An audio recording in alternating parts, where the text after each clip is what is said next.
what I'd give to go back in time. For personal gain, of course. I mean, what else is there for one to do, you know? To go back and experience a Radiohead concert. Can you imagine? Witness The Dark Knight on opening day. To go back in time in 2017 and warn Shane Dawson to stay the fuck away from the beauty community. But in terms of comedy legends, everybody has their taste. Everybody has their own. Their own funny bone that can be tickled or obliterated in many different ways from many different people. There's really something to ponder over. A very personal question. A deeply interesting one to ask. Maybe as an icebreaker, a debate starter, or maybe it's just been a few years of experiences. Countless memories of love, fear, and pain shared with one another. Your biases becoming theirs, and their tastes becoming yours. You can't eat meat anymore, and she knows what Legos to get you.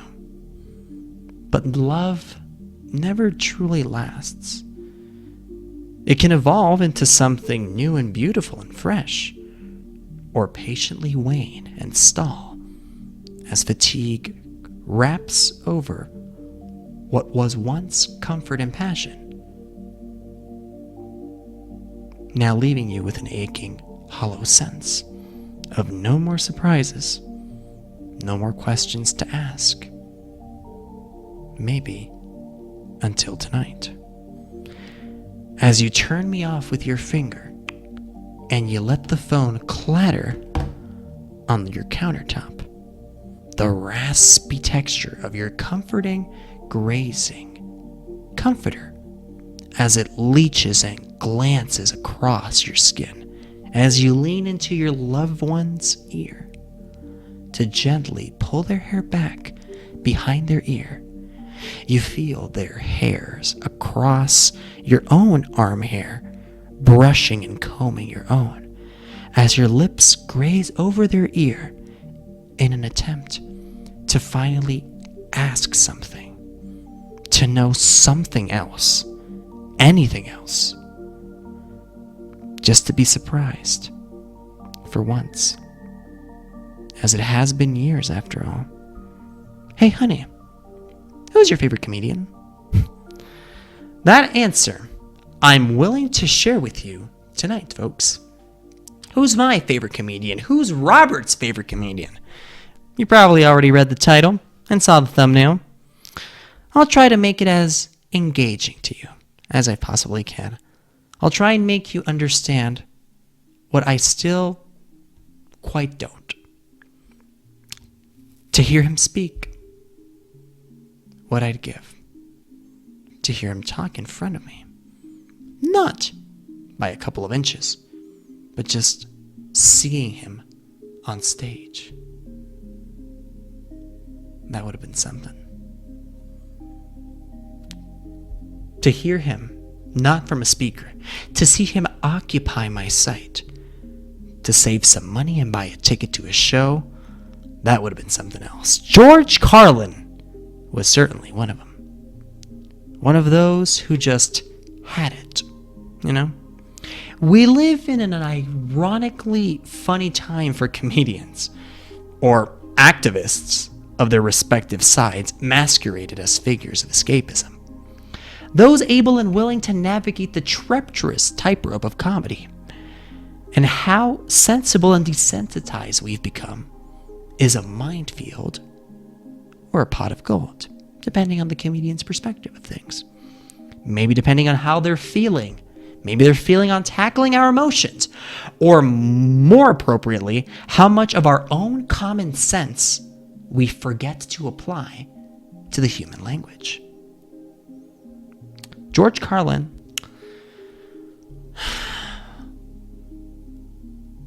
I don't really see him as a comedian anymore. he was, God rest his soul, he kind of didn't do it for the sake of a laugh. And not that he told me personally, not that I assumed that from looking back at his work, but the material kind of speaks for itself. What earth-shattering could be used to describe monologues of his like 2005's Rights and Privileges, 1972's 7 Words You Can't Say on Television, and my personal favorite, 1996's Balance the Budget. He, amongst his legions of fans, known as comedy's first philosopher, a proponent of freedom of speech, questioner of conventions, and anarchist of bullshitting people into the status quo we let wash over us in exchange of the illusion of comfort and peace. Carlin walked so Chappelle could run. In addition to the written material, I loved Carlin's vocal performances in all of his shows for many decades. I loved his vocal nuances. A great voice, literally, incredibly entertaining to listen to. So much so that actually, fun fact, folks, most of his fans probably already know this. In the original 1989 to 1997 run of the classic Thomas the Tank Engine TV series, George Carlin voiced the main cast as well as providing his divine vocal delivery as the narrator of Thomas and his various adventures on the island of Sodor, replacing Ringo Starr as the voice of a generation. For kids, at least. For us, whom grew up with the titular engine, were blessed with his vocals. Certainly, some of you might even recognize him as Cardinal Glick from Kevin Smith's Dogma, released in 1999. Additionally, the one and only cinematic aura farmer Rufus from 1989's Bill and Ted's Excellent Adventure, a time-traveling mentor for Bill and Ted, occasionally guiding them in their careless misadventures across the cosmos. Carlin also played Fillmore in Pixar's Cars, which, additionally, is actually pretty fucking funny because those who are familiar with George Carlin's work from, even in his early days, he kind of talked about how he was, it was the 70s, you know what I mean? Which is why, the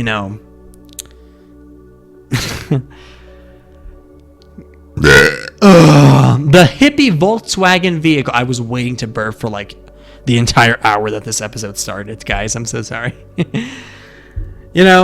If you're aware of how exposed Carlin was to substances in the 70s, the casting decision of George Carlin as Fillmore, the hippie Volkswagen vehicle from Cars, turns from a clever casting choice to a sublime one.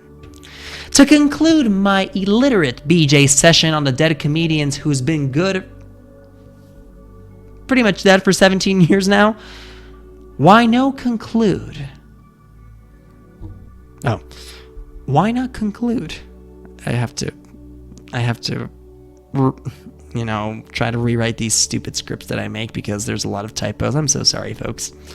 Why not conclude with the man's words, his own? Inside every cynical person, there is a disappointed idealist. Religion is like a pair of shoes. Find one that fits you, but don't make me wear your shoes. That's why they call it the American dream, because you have to be asleep to believe it. I like that one. We drink too much, smoke too much, spend too recklessly, and laugh too little. Drive too fast, get too angry, stay up too late, get up too tired, read too little, watch TV too much. We have multiplied our possessions, but reduced our values. We talk too much, love too seldom, and hate too often. We've learned how to make a living, but not a life. We've added years to life, but not life to years. God bless him. Still to this day, my comfort, comedian to watch. It's either him or Bo Burnham, basically. And I do genuinely kind of like ask myself that every few weeks, if I could hypothetically go back in time, that honestly, that's like a decision that I would fairly contemplate for like a long time. Is like, if you had like three chances to go back in time, that's, I mean, probably not one of the things that I would probably, use that silver bullet on, going back and seeing a Carlin concert performance. But honestly, I would think about it for at least a minute or so. What I'd give to be the comparatively few on planet Earth that had the right, nay, temporary privilege, to have witnessed him on stage. What I'd give, what I'd do to be there. And then my significant other just pushed me back to my side of the bed saying, I don't know, Matt Rife?